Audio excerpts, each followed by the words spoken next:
Stranger Things 5 is still months away, but I need to start pumping out my theories because before we know it, we are going to be sitting down at 3 a.m. on a Friday with our favorite snacks, our favorite drinks, watching the first 3 episodes of Season 5, and I could not be more excited to get to that moment. With that being said, today I'm making one of my first in-depth, long-form theories for Season 5, so I hope you guys are excited because this one I am very confident in. And of course it has to do with the Stranger Things writers telling us multiple times that we need to watch Season 2 before we watch Season 5, really just telling us that Season 2 and Season 5 are definitely going to have a lot of stuff in common. Before I get into this awesome theory, be sure to drop a like, subscribe, and turn on that bell so you don't miss out on any future videos or theories. And of course, check out my website and newsletter down below, where from now on, my YouTube videos will be posted on my website in written form. And on my newsletter, I will be updating you on Stranger Things 5 almost every week. Now, without further ado, let's get right into this awesome theory. First, let's take a trip down memory lane to Stranger Things Season 2. The Mind Flayer, also known as the Shadow Monster, used the Upside Down's network of tunnels to spy on Hawkins, infiltrate it, and ultimately attempt to take control. We know this because Will literally drew them out on pieces of paper, and then the infamous Bob Newby, rest in peace, explained to us that it's a map of Hawkins just underground. These tunnels weren't just creepy pathways.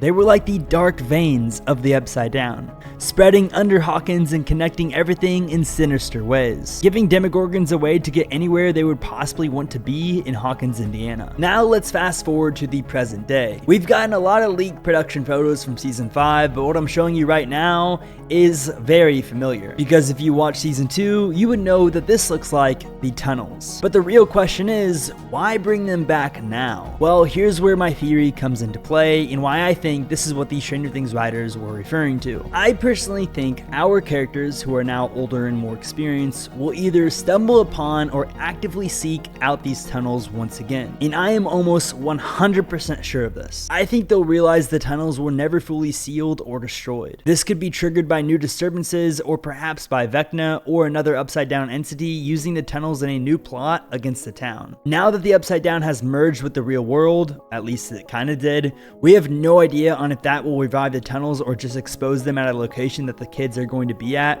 which I definitely think that's the more likely option in this scenario. And unlike before, where the tunnels were a source of fear, this time around, they could become a tactical advantage in my opinion. Imagine 11, Mike, and the gang using these tunnels in Season 5 to move undetected and evade threats, or even stage surprise attacks to threats that lie beneath them. The very thing that once terrified them could become their secret weapon in the final season. And here's where it gets really interesting. What if those tunnels now connect to key locations all over Hawkins, Indiana? We know that the kids will be at the radio station this season and definitely will spend some time at Hopper's cabin. And we also know that 11 cannot be seen by the military, so it only makes sense for them to use these tunnels to transport 11. That way the military never knows she's alive or is even a threat to them or anyone else. And if these tunnels actually cover all of Hawkins, why wouldn't they connect Hopper's cabin and, let's say, the radio station? Or perhaps we could see them running under the school, the mall, the lab, or even new areas we haven't explored yet. This would open up endless possibilities for how our characters navigate the town and face whatever new horrors await them. Now, don't get me wrong. There are definitely some problems with this as well. What if the Mind Flayer left more than just memories behind in those tunnels? What if there are remnants of its consciousness or new creatures born from its influence lurking in the darkness? This could turn the tunnels into something much more than just passageways. They could be alive, reacting to the presence of anyone or anything from the Upside Down. This is where the great idea could definitely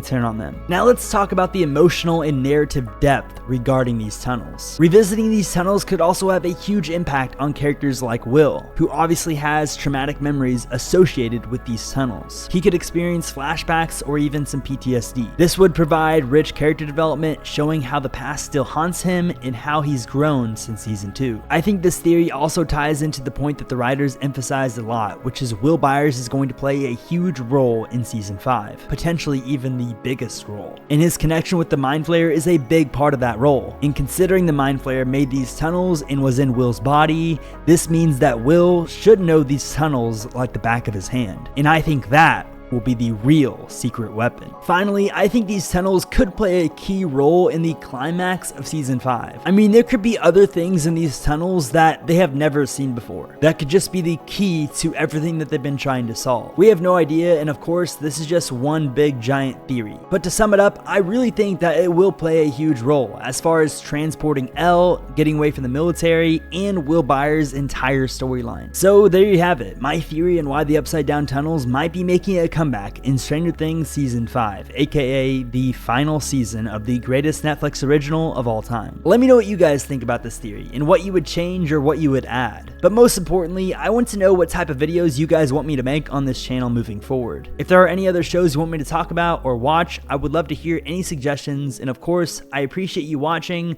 Make sure you have a great rest of your day, and I will see you guys in the next one. Peace out.